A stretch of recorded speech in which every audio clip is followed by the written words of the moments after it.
കഴിഞ്ഞ ദിവസം മുഖ്യമന്ത്രി ആര് എന്നുള്ള ഒരു സർവേ ഫലം പുറത്തിറക്കിക്കൊണ്ടാണ് ശശി തരൂർ കോൺഗ്രസിനെ പ്രതിക്കൂട്ടിലാക്കിയത്. ഇന്ന് വീണ്ടും വന്നിരിക്കുകയാണ് അടിയന്തരാവസ്ഥ കാലത്തെ വിമർശിച്ചുകൊണ്ട്, പ്രത്യേകിച്ച് ഇന്ദിരാഗാന്ധിയും സഞ്ജയ് ഗാന്ധിയും ഒക്കെ രൂക്ഷമായിട്ട് വിമർശിച്ചുകൊണ്ടാണ് വീണ്ടും തരൂരിൻ്റെ ലേഖനം പുറത്തിറക്കിയിരിക്കുന്നത്. തരൂർ കോൺഗ്രസിനെ വീണ്ടും വെട്ടിലാക്കുകയാണല്ലോ. ദിനം പ്രതി വെട്ടിലാക്കിക്കൊണ്ടിരിക്കുകയാണ്. ഇപ്പം മുഖ്യമന്ത്രി ആകാനുള്ള താല്പര്യം പ്രകടിപ്പിച്ച് സർവേയിൽ തരൂരിന് അനുകൂലമായ സാഹചര്യമാണ് കാണിക്കുന്നതെന്നും പറയുന്നു. ശരിയായിരിക്കാം. ഇപ്പോൾ അടിയന്തരാവസ്ഥയാണ് വളരെ നിശിതമായിട്ടുള്ളൊരു വിമർശനമാണ്. അതെ അതെ, അത് പലരും ചോദിക്കുന്നത് അതിൽ ഒരിക്കലും കോൺഗ്രസ് കൈതൊടത്തില്ല. തൊട്ടാ പൊള്ളുന്ന ഒരു സംഗതി തന്നെയാണ് അടിയന്തരാവസ്ഥ എന്ന് പറയുന്നത്. അതൊരിക്കലും കോൺഗ്രസിലെ ഒരു നേതാവും തൊടാത്തടത്താണ് ഇന്ന് തരൂർ തൊട്ടിരിക്കുന്നത്. കാരണം കോൺഗ്രസ്സിലുള്ളവർ പോലും ശരിക്കും അതിനകത്തെ അടക്കം പറയുന്നുണ്ട്. ഈ അടിയന്തരാവസ്ഥയുടെ ആ ക്രൂര നാളുകൾ ഇപ്പോൾ 50 വർഷമാണ് പിന്നിട്ടിരിക്കുന്നത്, നൂറ്റാണ്ടാണ്. അപ്പോൾ അതിനകത്ത് ഇന്ദിരാഗാന്ധിയുടെയും മകൻ സഞ്ജയ് ഗാന്ധിയുടെയും ആ കൊടും ക്രൂരതയെക്കുറിച്ചാണ് പറയുന്നത്. സഞ്ജയ് ഗാന്ധി കാണിച്ചിട്ടുള്ള ക്രൂരതയ്ക്ക് അതിരില്ല എന്നുള്ളതാണ്. പ്രധാനമന്ത്രിയുടെ കസേരയിൽ കയറിയിരിക്കുന്ന കാര്യങ്ങൾ നോക്കുന്ന ആളായിരുന്നല്ലോ സഞ്ജയ് ഗാന്ധി. നമുക്ക് അന്നത്തെ കാലത്തെ ആവിഷ്കാര സ്വാതന്ത്ര്യവും എല്ലാം പോയില്ലേ? എന്തുണ്ടായിരുന്നു ഇവിടെ? എല്ലാ തരത്തിലുള്ള സ്വാതന്ത്ര്യത്തെയും ഹനിക്കുകയും ഒക്കെ ചെയ്തു. ഇപ്പോൾ ചോദിക്കും തരൂർ എന്താ ഇപ്പോൾ വിളിച്ചു പറയുന്നതെന്ന്. അടിയന്തരാവസ്ഥയുടെ 50ാം വർഷം ചർച്ച ചെയ്തപ്പോൾ ഇതെല്ലാം പുറത്തു വരികയാണ്. കോൺഗ്രസ്സുകാർ പറയത്തില്ല, അവർക്ക് ഉള്ളിലുണ്ട്. ഒരു അടിയന്തരാവസ്ഥയുടെ ആ 18 മാസക്കാലം രാജ്യം ഒരു അരക്ഷിതാവസ്ഥയിലായിരുന്നു എന്നുള്ളത് അവർ അംഗീകരിക്കുന്നുണ്ട്. അതിൻ്റെ തിരിച്ചടി അവർക്ക് കിട്ടുകയും ചെയ്തു. പിന്നീടുള്ള നാളുകളിൽ നമുക്കറിയാം, കേരളത്തിൽ തന്നെ എത്ര പേരുടെ കരച്ചിലാണ് കേട്ടിട്ടുള്ളത്. വീട്ടിൽ നിന്ന് പോയവർ തിരികെ വരാത്തവർ ഇപ്പോഴും ഉണ്ടല്ലോ. നമ്മളൊക്കെ ഏറ്റവും അടിയന്തരാവസ്ഥ എന്ന് പറയുമ്പോൾ ഓർമ്മ വരുന്നത് ഈശ്വര വാര്യരുടെ മകൻ രാജനെയാണ്. കോഴിക്കോട് RECയിൽ പഠിക്കുന്ന രാജന് നക്സൽ എന്ന് പറഞ്ഞ പേരിൽ വിളിച്ചു കൊണ്ടുപോകുന്നു. പോലീസ് മർദ്ദനം, അപാരമായ തരത്തിലുള്ള പീഡനം അനുഭവിക്കേണ്ടി വരുന്നു. രാജൻ എങ്ങോട്ട് പോയി എന്നൊന്നും അറിയത്തില്ല. ഈ രാജനെ അന്വേഷിച്ച് ഈശ്വര വാര്യർ കയറി ഇറങ്ങാത്ത ഇടമില്ലെന്നുള്ളതാണ്. ആ അനുഭവങ്ങളെല്ലാം കൂടെ വെച്ചുകൊണ്ട് ഈശ്വര വാര്യർ പിന്നെ പുസ്തകം എഴുതുകയും ചെയ്തിട്ടുണ്ട്. അതെ, രാജഭരണകാലം കഴിഞ്ഞ ആ ഒരു കാലഘട്ടത്താണ് ബ്രിട്ടീഷുകാരുടെ ആധിപത്യം. ആ ഒരു അടിമകളായിട്ട് നമ്മുടെ ഇന്ത്യൻ ജനങ്ങൾ മുഴുവനും ബ്രിട്ടൻ്റെ അടിമകളായിട്ട് തന്നെ കഴിഞ്ഞിരുന്ന ഒരു കാലഘട്ടം. അതിനുശേഷം സ്വാതന്ത്ര്യം കിട്ടുന്നു, ഉടനെ ഇന്റർനാഷണൽ കോൺഗ്രസിൻ്റെ പിറവിയെടുക്കുന്നു, ജനാധിപത്യ വ്യവസ്ഥയിലേക്ക് പോകുന്നു, വീണ്ടും അടിയന്തരാവസ്ഥ.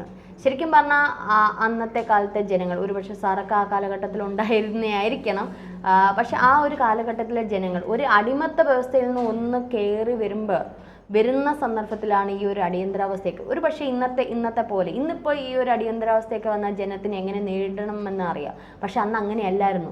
അടിമത്തത്തിൽ നിന്ന് ജസ്റ്റ് അതിൽ നിന്ന് രക്ഷപ്പെട്ട് സ്വാതന്ത്ര്യം തേടി ശ്വാസം വിട്ട് നിൽക്കുന്ന സന്ദർഭങ്ങളിലായിരിക്കാം ഒന്ന് പുതുജീവൻ വരുന്ന സന്ദർഭത്തിലാണ് ഇത്തരത്തിലുള്ള പ്രശ്നങ്ങളുമായിട്ട് വരുന്നത്. ഒരു പക്ഷേ അന്നത്തെ കാലത്തെ ജനങ്ങൾക്ക് അതിനെ പ്രതിരോധിക്കാനുള്ള കപ്പാസിറ്റി ഇല്ലായിരിക്കും. ഇന്നത്തെ പോലെ സോഷ്യൽ മീഡിയയോ അല്ലെങ്കിൽ മറ്റുള്ള സന്നാഹങ്ങളോ യാതൊന്നുമില്ല.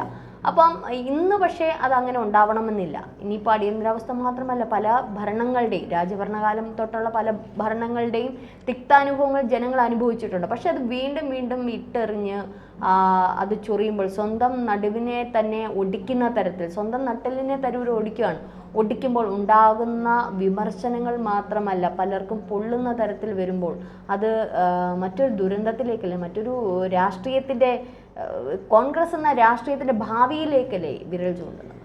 ശശി തരൂരിൻ്റെ ഓരോ ചോദ്യങ്ങളും ഇപ്പോൾ കോൺഗ്രസിനെ കുഴി തോണ്ടിക്കൊണ്ടിരിക്കുകയാണ്. ഇതിപ്പോൾ അടിയന്തരാവസ്ഥയുടെ നാളുകൾ എടുത്തിട്ട് കഴിഞ്ഞാലുണ്ടല്ലോ, അത് പുതിയ തലമുറ പോലും അറിയണം. 50 വർഷത്തിന് മുമ്പ് ഇവിടെ നടന്ന ആ അടിയന്തരാവസ്ഥയുടെ ആ കാളരാത്രികളെക്കുറിച്ച് അറിയേണ്ടിയിരിക്കുന്നു എന്നുള്ളതാണ്. അത് ചരിത്ര പുസ്തകത്തിൽ കൊണ്ടുവരണം, അത് പാഠ്യഭാഗം ആക്കണം എന്നുള്ളതാണ്. കാരണം അത്തരത്തിലുള്ള ഒരു കിരാത വാഴ്ചയാണ് നടത്തിയത്. അതുകൊണ്ട് തന്നെയാണ് തരൂർ ഇതിനകത്ത് ശക്തമായ ഇടപെടൽ നടത്തിയിരിക്കുന്നത്. തരൂര് ഇപ്പോൾ കോൺഗ്രസിനെ ആകെ ഓരോ ദിവസം കഴിയുന്തോറും വെട്ടിലാക്കിക്കൊണ്ടിരിക്കുകയല്ലേ. ഇപ്പോൾ രജനി പറഞ്ഞതുപോലെ കോൺഗ്രസ്സുകാർക്ക് ഇതിനകത്ത് കയറി തുടത്തില്ല അടിയന്തരാവസ്ഥയുടെ നാളുകളെക്കുറിച്ച്. അപ്പോൾ അടിയന്തരാവസ്ഥയുടെ ആ ഭീകര നാളുകളെന്ന് പറയുന്നത് ഇത് ആർക്കും ആലോചിക്കാൻ പോലും കഴിയാത്ത ഒന്നാണ്. പത്രസ്വാതന്ത്ര്യമില്ല, സഞ്ചാര സ്വാതന്ത്ര്യമില്ല, ആവിഷ്കാര സ്വാതന്ത്ര്യം ഒന്നും തന്നെയില്ല.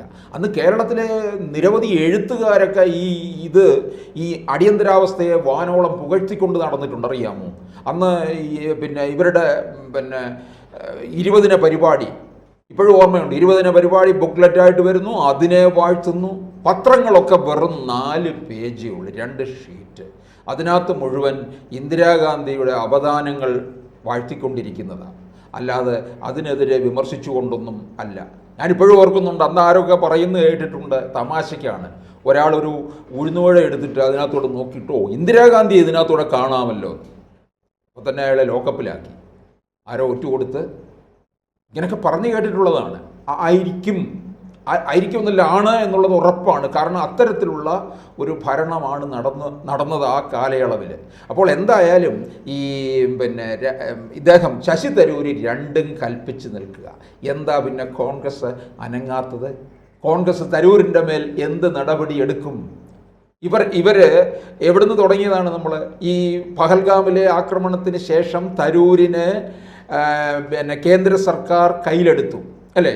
കയ്യിലെടുത്തുകൊണ്ടാണ് കാര്യങ്ങൾ മുമ്പോട്ട് കൊണ്ടുപോയത്. ഇദ്ദേഹത്തെ വിദേശത്തേക്ക് വിട്ട ഒരു സമിതിയുടെ സംഘത്തിൻ്റെ തലവനാക്കി ഈ ശശി തരൂർ കാര്യങ്ങൾ വിശദീകരിച്ചു കൊടുത്തു. ശശി തരൂർ നയതന്ത്രത്തിൽ അഗ്രഗണ്യനാണ്. എന്ത് തന്നെയായാലും ശശി തരൂർ ഇപ്പോൾ പാർട്ടിയോട് ചെയ്യുന്ന ഒരു അനാദരവ് മാത്രമല്ല, ആവശ്യമില്ലാത്ത കുത്തലുകൾ മാത്രം. ഇതിപ്പം ഈ അടിയന്തരാവസ്ഥ ദിവസമൊക്കെ നമ്മൾ ആചരിക്കുകയും അല്ലെങ്കിൽ ഈ പറഞ്ഞ അന്നൊന്നും ഇല്ലാത്തതാണ് വീണ്ടും അനാവശ്യമായിട്ട്. ഇന്നലെ തന്നെ ഒരു സർവേ എടുത്തിട്ട് ഞാനാണ് മുഖ്യമന്ത്രി, ഇതൊക്കെ ഒരു അനാവശ്യമായിട്ടുള്ള അദ്ദേഹത്തിൻ്റെ കുത്തലാണ്, കോൺഗ്രസിനോടുള്ള അദ്ദേഹത്തിൻ്റെ ശത്രുതയാണ്.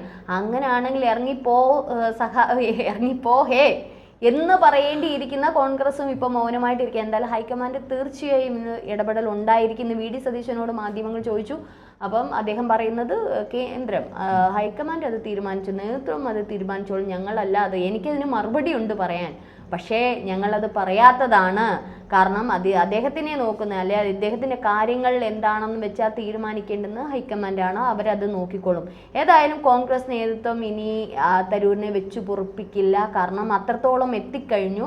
ഇതുപോലെ ഇനി ഈ പാർട്ടിയിൽ കിടന്ന് കളിച്ചതുപോലെ തരൂര് വേറെ ഒരു പാർട്ടി ചെന്നാലും ഇത്തരത്തിലുള്ള കളികൾ നടക്കുകയില്ല എന്നുകൂടി ഈ സമയം എനിക്ക് ഓർമ്മിപ്പിക്കേണ്ടിയിരിക്കും. അല്ല, തരൂർ അങ്ങനെ ഈ കോൺഗ്രസ് വിട്ടിട്ട് വേറൊരു പാർട്ടിയിലേക്ക് അങ്ങനെ പാർട്ടി ചേക്കേറാൻ അല്ല തരൂരിന്റെ ലക്ഷ്യം. തരൂര് ഈ അടിയന്തരാവസ്ഥ പാഠം പഠിപ്പിക്കേണ്ട കാര്യം കോൺഗ്രസിനെ പാഠം പഠിപ്പിക്കേണ്ട കാര്യം തരൂരിന് ഇല്ലല്ലോ.